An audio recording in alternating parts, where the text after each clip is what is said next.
Hello বন্ধুরা, আজকে আমি আমার হাঁসগুলোকে কৃমির ডোজ দেব। তো প্রথমে আমি দুটো প্লাস্টিকের গামলার মধ্যে ধানের কুড়ো নিয়েছি। এটা জল দিয়ে ভালো করে সেটে নেব। আগে দুটোর মধ্যে জল দিয়ে ভালো করে মেখে নিচ্ছি, দুটো কালমার মধ্যে। তারপরে দেব আমি কৃমির ওষুধ। একটাতে দেব একটা বোতল 30 ml, আরেকটা দেব আরেকটা বোতল 30 ml, 60 ml দেব। দুটো গামলার মধ্যে আলাদা আলাদা করে ভালো করে মিশিয়ে দেব। প্রথমে গামলার মধ্যে ঢেলে দিচ্ছি ওষুধ, কৃমির ওষুধ। এটা ঢেলে নেওয়ার পরে দুটোই ভালো করে মাখবো। আগে ভালো করে গুলিয়ে নিয়ে তারপরে প্রথমে যে ধানের কুড়োগুলো মাখলাম সেটার মধ্যে দিচ্ছি, দিয়ে বোতলটা ভালো করে ধুয়ে নিচ্ছি। ধুয়ে নেওয়ার পরে এটাকে আবার ভালো করে মাখবো। প্রথমে একটা দিলাম, দেওয়ার পরে আরেকটা দিলাম আর একটা গামলার মধ্যে।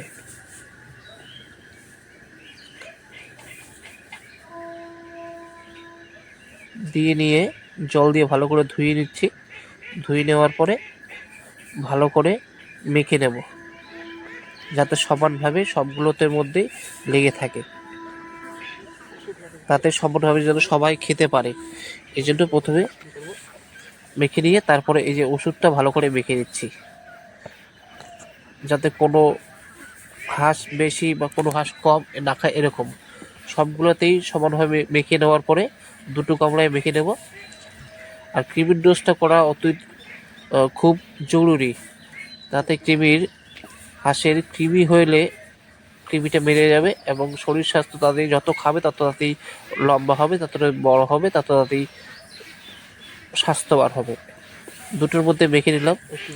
মেখে নেওয়ার পরে আমি কালকে রাত্রে এই যে ভালো করে মেখে নিলাম, দেখো কালকে রাত্রে ধান ভিজিয়ে রেখেছি, সেই ধানগুলো আমি দিয়ে দিচ্ছি ওই গামলার মধ্যে। আবার দিয়ে ওই ধানগুলো আবার ওই ওষুধের সাথে ভালো করে মেখে নেব।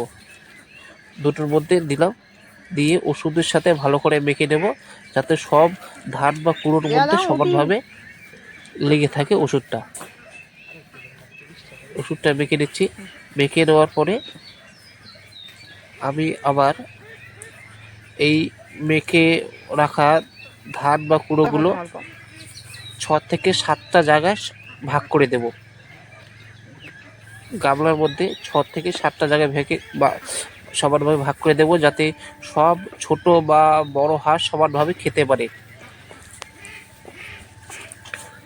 নাহলে এক জায়গায় দিলে হয় কি, বড় হাঁসগুলো আগে খেয়ে নেয়, তারপর ছোট হাঁসগুলো খুব কম পায়।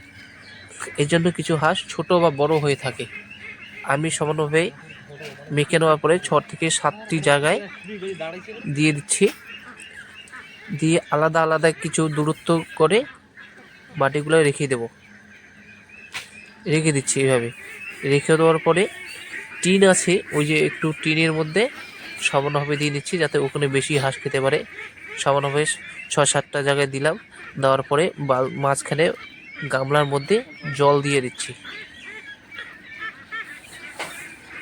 জল দিয়ে নিলাম যাতে গলায় না লেগে, যতটুকু খাবে খাওয়ার পরে জল খাবে। গামলার মধ্যে জল দিয়ে নিলাম, তারপরে ছেড়ে দিলাম হাঁসগুলোকে। ছেড়ে পর দেখেন কত স্পিডে দৌড়ে এসে যে যেটা পাচ্ছে সেটার মধ্যে খেয়ে পড়তেছে। অনেক ছোট হাঁস যেন ভয় পায় বড় হাঁসের সাথে খাইতেই। ওরা কি করে, এদিকে না পারলে আরেক জায়গায় যায়, আরেক জায়গায় না পেলে আরেক জায়গায় যায়, এভাবে সমানভাবে খেয়ে নেয়। এটা প্রতিযোগিতামূলক খাওয়া দাওয়া, কে আগে খেতে পারে। এভাবে খেয়ে নিয়ে সবাই খাচ্ছে আর জল খাচ্ছে, গলার মধ্যে যাতে না লাগে এদিকে খাচ্ছে। ওই যে মাঝখানের মধ্যে জলের গামলা দেওয়া আছে, সেই গামলা গিয়ে জল খাচ্ছে। এই যে দেখো সবাই এদিকে খাচ্ছে, সব প্রায় শেষ করে দিল। এত স্পিডে খায়, প্রতিযোগিতায় মনে হয়। সব শেষ করে দিল খাওয়া দাওয়া। এই দেখুন গামলাগুলো সব শেষ। এখন বেরোবে, সবাই খাওয়া শেষ হয়েছে। এখন বাইরে পুকুর আছে, পুকুরের মধ্যে চলে যাচ্ছে। দেখুন পুকুরের মধ্যে চলে যাবে। আমাদের ওই পুকুরের মাঝখানে নেট দিয়ে ঘেরানো আছে, যাতে এরা ওই নেটের বাইরে কোথাও জঙ্গলে না যেতে পারে, এই জন্য নেট দিয়ে ঘেরা আছে। সব খাওয়া শেষ, এখন এটা চলে যাবে ওই নেটের মধ্যে, ছেড়ে দেবো। সারাদিনে আর কোনো খাবার দাবার দেবো না, একবারে বিকেলবেলা আবার খাবারটা সেভাবে মেখে টেকে দিয়ে আবার তুলবো।